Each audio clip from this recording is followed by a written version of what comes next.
This is 40K Today. You gave us a like on Facebook. The Emperor of Mankind gave us a purity seal. Both are cool. Welcome to a special Best of 40K Today. Monday through Friday, we are your daily 15-minute news, views, and interviews deep dive into the entire hobby of Warhammer 40,000. Today, we bring you a selection of some of our favorite interviews from the week. We have to say a massive thanks to our friends at Frontline Gaming for having us in on a Saturday. If you like what you hear, give us a listen during the week at 40ktoday.com, or you can find us via your favorite podcast player. I'm your host, John Damaris, and today on the program, we talk to a genuine Warhammer hero.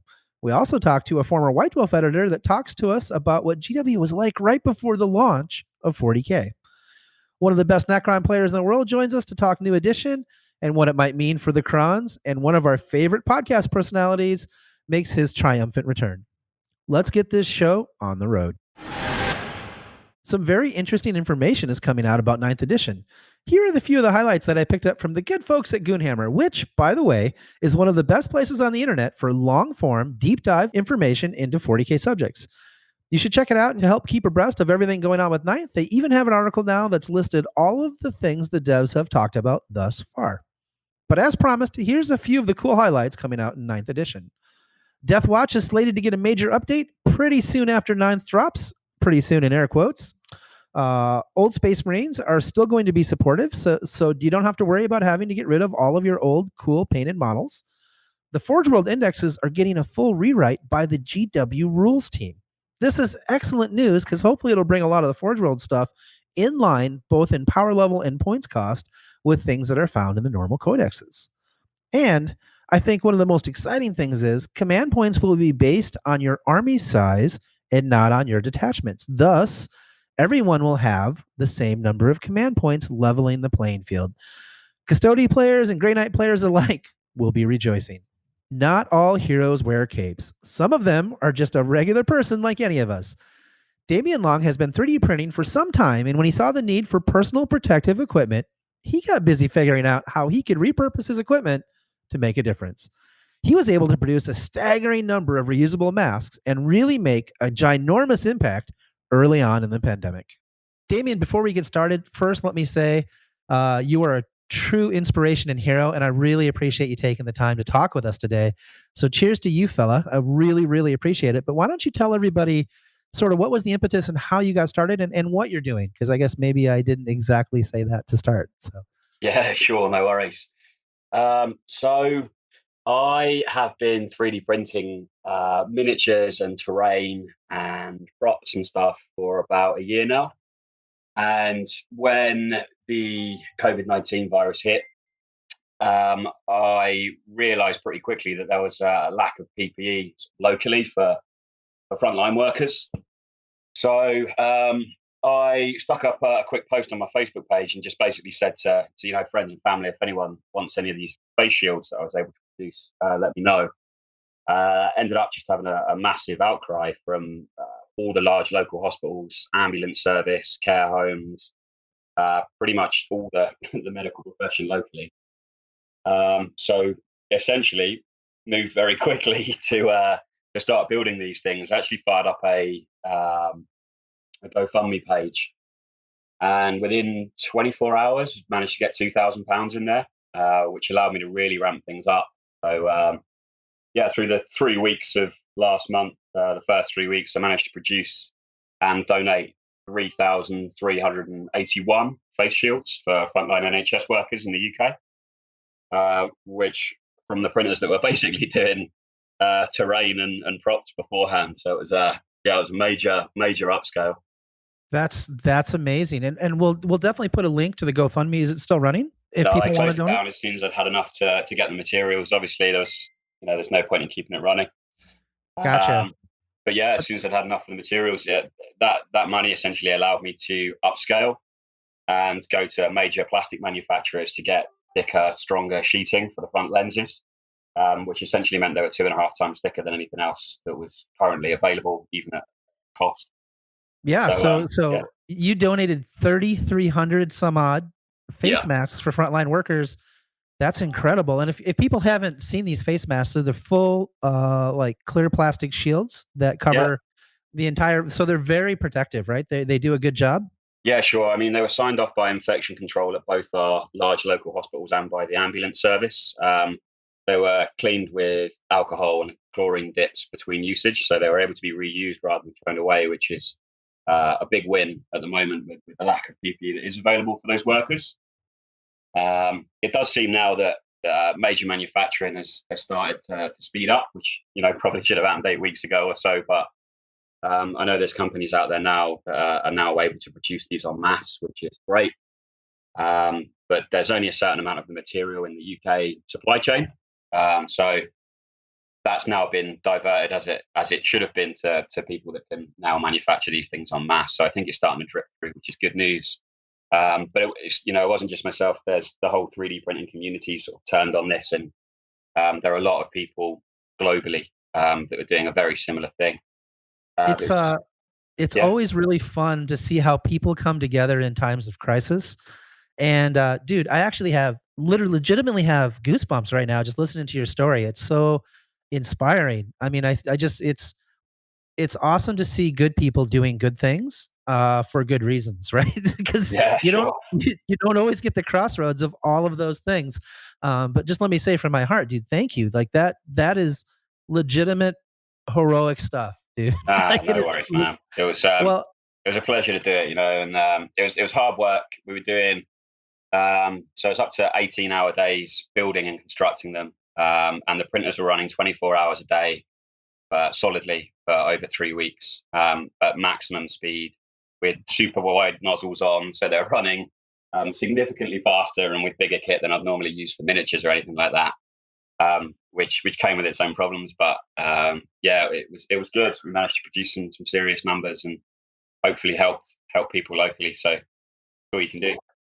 you know, that kind of impact can't be underestimated because you're literally protecting over 3,000 people or helping protect them because, like you said, there was a major PPE shortage because obviously no one predicted the pandemic was going to hit the way it did, right? Like, and your quick action probably saved lives. So that's something that's pretty cool. It must make you feel very proud. Yeah, it was a good thing to do. Because I was actually made redundant just before this happened. I know a lot of people have gone through the same thing. So I had a bit of time on my hands. I basically wasn't sure when I'd be able to pick up the next job, which thankfully I've now managed to do. But yeah, I had a bit of time on my hands and a few 3D printers, so I thought, why not? Yeah. Well, not all heroes wear capes, but Damien, thank you for your service to the world and to your local community, and have a great day. Thank you. Cheers, mate. Thanks for having me on. That's Damien Long, a true hero. We're going to have him back on sometime in the near future to talk about those 3D printers were originally purchased for.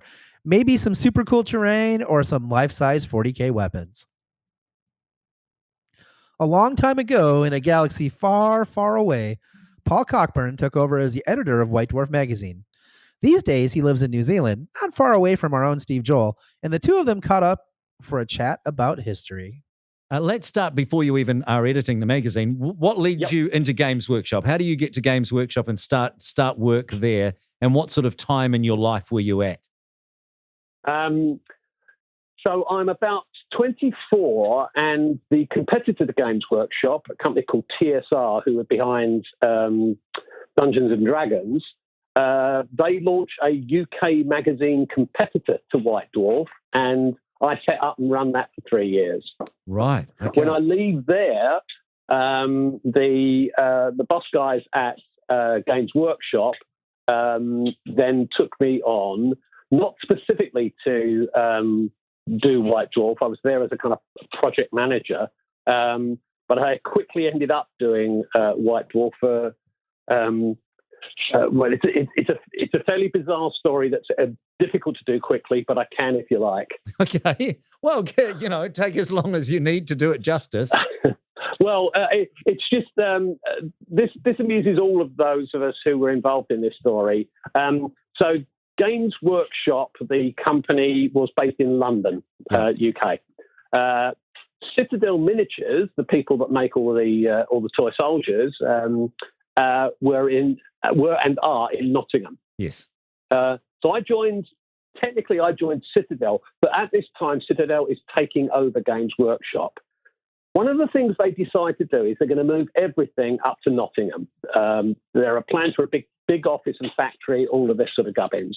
So literally on my second day, the boss man calls me in and says, we need you to go down to London, collect all of the White Dwarf stuff, see if any of the staff are prepared to move to Nottingham, sort this all out. And I literally, I wasn't even remembering where my desk was by this point, but Wow. all right, fine. On the train, down to London, hotel, blah, blah, blah. Take the guys who are currently working on White Dwarf out to dinner, and they all go, nah, we're not having it. So literally all I can do is arrange to ship all of the White Dwarf stuff up to Nottingham. And bear in mind, it's a monthly magazine. I can't remember exactly where, but we're somewhere in the cycle of producing the next issue. Yeah. So the way it was told to me later is that I'm waiting then up in Nottingham the next week for stuff to arrive, and hardly anything does. Some equipment does, some files and what have you, but no contents, no stuff. And this is because the guy driving the van had parked up somewhere on the M1 and gone, this is all crap, and had thrown it onto the side of the road. Really? Yeah. But it meant that we kind of had to reinvent White Dwarf from scratch because there was no content, no continuity, as it were, from what had gone before. And this is then the beginning of my my story as the man that ruined White Dwarf, because quite literally all we could then do was to put much more focus on the Citadel miniatures side of things. So immediately there's a lot more emphasis on things like painting guides, on army lists for Warhammer Battle, Fantasy Battle. And then we start prefiguring what I know you're obviously interested in, things like Warhammer 40K. So White Dwarf magazine has since gone on to be this, mainstay really of the whole setup for Warhammer for Games Workshop all the way through. And still people look forward to it, and now rules for armies are being produced in White Dwarf. I've heard people are desperately waiting for the next one to come out. What do you make of White Dwarf now as compared with when you were putting it out? It's the natural evolution of what happened at that time when the London operation was closed down and the Nottingham one started. Because it was a case that Citadel took over Games Workshop, even if the name of the company became Games Workshop, it was a miniatures-based operation from then on. What mattered, even when you were producing games, including 40K, including Warhammer Fantasy Battle, any game at all, was what was that going to do to sales and miniatures? How was that going to drive sales and miniatures? So with that focus, what it meant was that White Dwarf just became part of that operation that said, look, kids, this hobby's really cool. You can turn out your Space Marine regiment looking like this. Here's a painting guide. Here's how it fits into an army list. Now go buy the rule book and have fun. It's interesting you point out that Citadel took over the business, became the driver of the business. It's a criticism that people post on social media a lot is, they're just trying to sell miniatures. But, yeah, obviously. Yeah. People post it as a criticism, but it's not really. It's just a reality. They're trying to sell miniatures. Yeah. And so, yes, of course, everything builds into that. But that doesn't mean we can't have fun along the way and kind of suspend that reality. Yeah. Games Workshop was essentially, back in the 70s and 80s, was a retail operation with some small-scale publishing tacked on the back of it. That wasn't something that could become the company that people are enjoying today. Right. So something was going to give, and the driver was the fact that actually you could make good profits off miniatures, but the only way to make really good profits off miniatures was to have games to hang them on. Yeah. Warhammer Battle, Warhammer 40K, both are engines to drive miniature sales, but that doesn't mean that they're not loved and fun products in their own right.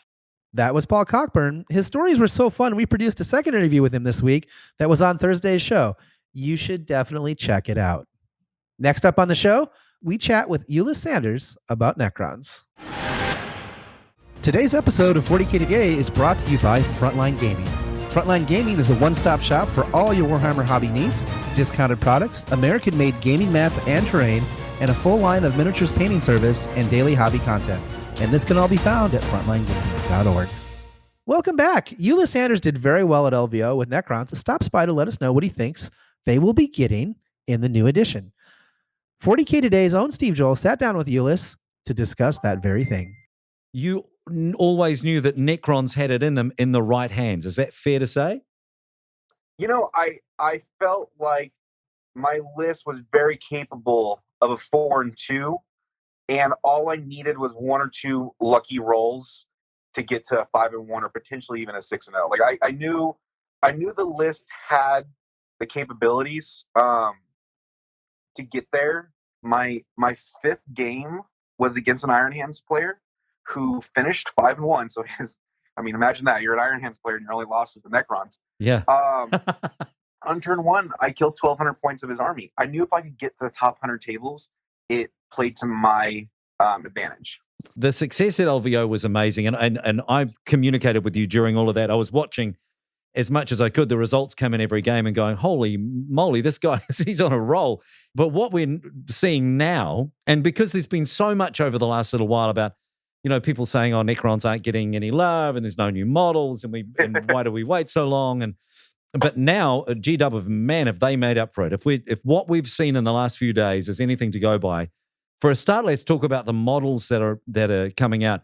There are some stunning and brand new, it looks like, builds, right? Oh, there's going to be so much on the table. Funny story, 2019 LVO, so not this last year, I got a chance to talk to one of the lead designers, and he had made the comment that there's going to be a lot of changes coming up for the armies, aka Psychic Awakening. But he also told me at the time, Necrons are going to need a full overhaul. Right. And I kind of knew that we were going to be in for a long haul. I'm fully anticipating that with all the stuff that we're seeing, I'm really expecting a lot of changes. Now, fingers crossed, those are good changes. I said, Yunari got a lot of changes. They weren't necessarily for the best. Right. But this is all new models, right? We're seeing just from the images that we've seen so far, not only the Silent King, which people were excited about, but there's that giant 3-legged dreadnought-sized slashing machine in the video.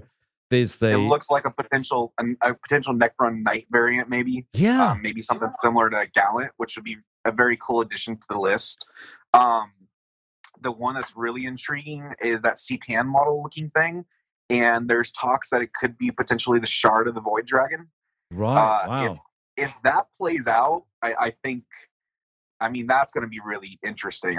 Hopefully GW does it justice, because I'm not a big lore guy. I'm more on the competitive side. But what little bit I do or have read about the lore of the Void Dragon, it should be really an interesting model. Yeah. And hopefully brings something scary. The Necrons need a scary close combat model. Something that at least makes you hesitate before just throwing everything into us. So that was my next question. In my experience, the things that Necrons need, and this is what I want to ask you, you have much more experience and you're a much better player. But it seems to me that the D6 is an issue, and we need some consistent big gun shooting. And also, as you said, something solid and dependable and big and scary in close combat. Is there anything else you think that we need that you'd like to see with the birth of this new edition? One of my biggest complaints is that we weren't necessarily playing the same game as everybody else. And the reason why I said that too is that for a long time, in my opinion, it worked well, the Jim Bessel list, because when Plaguebearers were around. But in my opinion, for the last year, the Necron Battalion has been it's not been good. It's been to the detriment of those who have brought them, from what it seems like. And so I actually haven't played with troops in probably over a year. Wow. Now, why I say what the new edition, they said that they're going to be balancing out CP, and basically everyone's going to be having more CP base. And I think that's going to be a huge balancing, rather than, going up against an orc player who has 18 CP and I'm running with 6 or 7. Sure. I think that's just going to make, that's going to completely change how we can approach the game as well. Because in my opinion, that's my biggest downside with Wraiths, or what the Wraiths have been, is I think Wraiths are an interesting unit, but they need CP to be good. And then you have to bring troops and Wraiths don't sync up very well. I honestly don't think Necrons are the only army that's suffering from that. And, when the Psychic Awakening book comes out, hopefully there'll be a bunch of stratagems that are great for Necrons to use. But yeah, as you say, then they're CP hungry, and you're going to need some sort of balancing act for Knights. So that would be a big thing that you're after, is the CP. Big scary model, which it looks like we're going to get for with a C-Tan, and also it looks like more of a bruiser with those smaller 3-legged guys. Maybe like a Necron, Buldrin kind of type model. That's going to be more of a midfield bruiser, which is something we haven't. Like, it's something we want the race to be, but they're just not. Yeah. They're not quite there. Yeah. Maybe something to complement the Wraiths. The other thing that I've been seeing from the pictures that looks really interesting is like the idea that it looks like there's this new monolith, a well-pointed, accurate monolith that does kind of what the monolith is supposed to do. I'm really hoping what that means is GW recognizes that they really, they really kind of, pigeonholed us in gear options. Not compared to a lot of other armies that can switch out gear. We don't really have that option.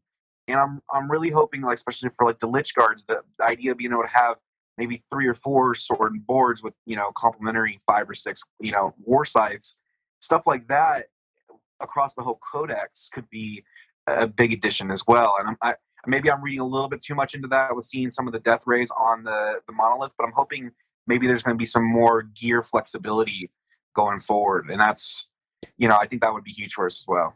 We're just going to have to wait and see, man. This is all really good and really hopeful, and it's the new models look gorgeous. We know that for a fact. But rules-wise and everything else, we just wait and see. Thanks so much for talking to me, mate. I really appreciate your time. Thanks, Steve. That was Steve Joel getting us to the skinny on the Necrons. This week, I was lucky enough to sit down and talk with the one and only Val Hefele. I'm sure all of you miss Stat Center as much as I do, and we catch up with Val to ask him, when are you guys coming back, and when can we see Peter the Falcon again? All right, Mr. Val Hefele, famously from 40K Stat Center. I hear that you guys are coming back online here pretty soon. You want to tell the people what's going on? Well, that might be overselling it a little bit, but I heard a pretty cupcake puff piece interview here on 40K Today and in a few other places regarding the Best Coast Pairings, Down Under Pairings merger or joining of forces. And I thought, me and Pete, we love this stuff. We use a lot of the pairing software to do our analysis. And so we want to hit him with some hard-hitting questions and get the real scoop on the BCP-DUP merger. And so we're debuting a modified COVID-19 version of the show, maybe a one-off 40K Chat Center. It's going to be awesome. I can't wait. People genuinely miss you guys, right? Because you guys were a big staple on the scene. Like, you came in just like fireballs. Because I remember, because you guys came in shortly, I think, before I started playing 40K about a year ago. And I just was like, this show is so cool. Like, and then you guys went away. And I know that I've heard from other people that they're just like, do you know, is Val coming back? You know what? I'll have him on 40K Today and I'll ask him. So if you guys have a good time with this, is there any possibility that there'll be more chat centers? Like, because even the Falcon, I gotta be honest, are just a lot of fun to listen to. Well, we have a lot of fun doing the show. If you do enjoy us just droning on about nonsense, we do regularly appear these days on The Honest Wargamer, which is a Twitch channel run by our dear friend Rob Symes of The Honest Wargamer. And that's every Tuesday. I guess it's actually noon GMT is when that one streams live. You can come join us in the chat. It's 7 a.m. for me, 5 a.m. for Pete.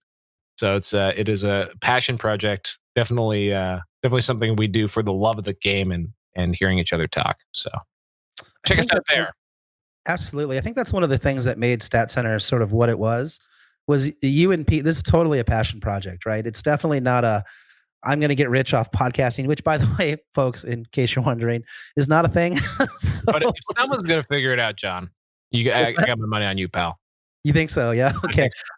I will retire on Podcast Millions. Maybe not. Hey, Joe Rogan just signed a crazy deal. So, I think he got bought by Spotify today, I think. Oh my God. Yeah. Well, Joe Rogan he's an animal, right? The guy is just, he's a well-known comedian, championship kickboxer, announcer for the UFC. Joe Rogan, John Damaris. Joe Rogan, John Damaris. Sounds about the same. You got something going on here. Yeah. Okay. But so let's talk a little bit about, maybe people haven't heard the story. What got you and Pete together to do Stat Center? Like what was the impetus behind that? Mostly it was at the time an idea for a show that I had rattling around in my brain for a while, which was just there was enough actually happening every week that there's enough content being generated by tournaments to just talk about actual news from tournaments. And because I don't if I was starting out of war, I would definitely be playing your role, not Nick Nanobody's role. I don't actually really know what's happening at a high level, at a technical level. So for me, it was, so when I was on podcasts all the time, I'd be asked my opinions on things and be like, this opinion is worthless. Like, yeah, maybe I'm a funny guy, but I don't actually know what's hot these days, what the kids are into. I could just report that instead. And that's kind of where it came from. And eventually Pete started doing his thing. And suddenly we had not only there was the news, but now we had all this quantitative data, and Pete's a funny guy and we got along well on chapter tactics. And eventually I sort of pitched it to him and the Frontline Gaming guys, and off we went. And the rest, as they say, is history. And now there's a big hole in the Frontline Gaming network where you guys were, and everybody misses you. So have you thought about maybe covering some of the TTS tournaments that are going on right now, or talking about, at least to give people a little taste of what's going on in the meta? Because there's some interesting lists that are coming out of some of those right now. I guess, we started talking about it's a passion project, and is TTS something that I would admit is actually kind of cool. It's actually remarkable to me how many people are engaged, aka more than zero, because that is a hard way to play 40,000. You were making some serious compromises to do it that way. That all being said, maybe that's not where my heart lies. Like, I've been having fun doing other stuff, and I don't know if that's really what's going to make me hungry to do a show. Maybe finding some other fun stuff to talk about. We might see some irregular episodes out from Peter and I, but yeah, I don't know if necessarily covering the shadow meta is really what's going for us. Also, not to put a weird spin on things here, but it will be a challenge for us to determine when the right time to come back will be. Because that's a hard question for just regular society. Right. We don't necessarily want to encourage irresponsible choices, but there are lots of people who will be able to responsibly get back to playing Warhammer in an organized, competitive way. And we'll have to decide when we start covering things. Yeah, because you don't want to accidentally incentivize people to do the wrong thing, which would be to gather in large groups when maybe they shouldn't. But at the same time, like you said, it's a big world. There's a lot of places where it's probably okay. Yeah. Yeah. So yeah. Very interesting. All right. Well, thanks, Val. I'm sure people will enjoy getting to catch up with you a little bit, and everybody should go check out 40K Chat Center on the Frontline Gaming Network. Thanks, John. And congrats on this show. I love it. I don't quite get it every day, but I listen to it all the time, and it's as I would say. I need to tell your audience, I doubted this concept. I said, "You're crazy. That's a dumb idea." And boy, was I wrong. The show is awesome. It's one of my favorites. Thanks, dude. I am so excited to go listen to 40K Chat Center. I hope you are too. And that was my good friend Val Hefele. Okay, folks, who's ready to sing along? It's time for Model of the Day. It's the model of the day, the model of the day, the model of the day. Every day during our regular weekday show, we feature a model of the day, and we've been able to show off some really stunning stuff this week. You should definitely go check out our Facebook to look at all the cool models. This week, the model of the week is one you might have already seen. It's a remarkable piece of kitsch bashing and a great demo of how quality painting can bring two great things together. RoboPainter on Instagram has created a genius Alpha Legion Hellbrute, which is halfway through transforming into an Ultramarines Dreadnought. It's so brilliantly done. It looks a little more like Photoshop than it does a model. The electric power fusion effect down the middle of the model is perfect, and both sides are painted brilliantly. That kid bashing, though, that's next level. Check it out on our Facebook, Twitter, and Instagram. The link to RoboPainter's work is in the show notes. If you have a model that you want us to feature in the show, or you've seen a model that just absolutely stunned you, don't hesitate to let us know. Look us up. We're at 40K Today on Facebook, and we'd love to hear about it. We're always looking for great models to put on the show. And that's it for today. Thanks for joining us. A big thanks to our content producer, Alex Boehner, our social media superstar, Tanya Gates, and our technical producer, Seamus Ronan, for all their hard work and once again putting this program together. If you liked what you heard on the show today, make sure you come check us out at 40ktoday.com or your favorite podcast platform. Like I said before, we do a 15-minute show every day with just the kind of information that you heard today. We'll see you tomorrow. Until then, for the 40K Today team, I'm John Damaris, and that's what's happening